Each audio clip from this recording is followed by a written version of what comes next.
3 cardboard boxes. Small, medium and large. Ooh, that has given me a mega monster idea! Different sized cardboard boxes are monster-tastic! Look, they can be a cardboard staircase to bounce up, bouncy, bouncy, woo! Or to bounce down, bouncy, bouncy, wow! But these cardboard boxes are going to help us make a cardboard box cake. So as well as these cardboard boxes, we'll need paint, pom-poms, scraps of paper, oh, and an old paintbrush for the candle. I love, love, love cakes, especially cardboard ones. What shall we start with?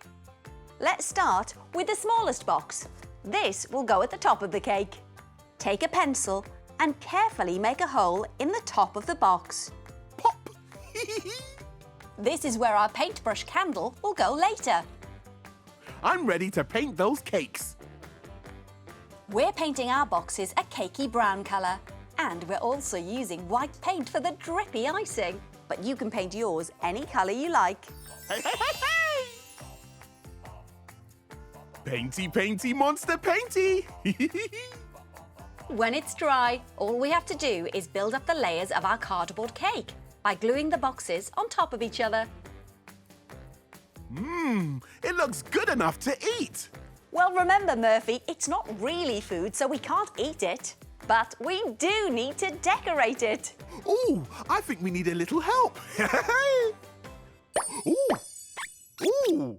It's the tiny helpers. They've added the pom-poms to look like bits of fruit and the scraps of paper for extra cakey sparkle. Thanks, tiny helpers. Thank you. Bye.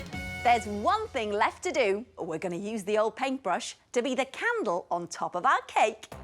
Ah, just pop it in the hole we made earlier. Ta-da! One cardboard box cake complete. And you can make one too.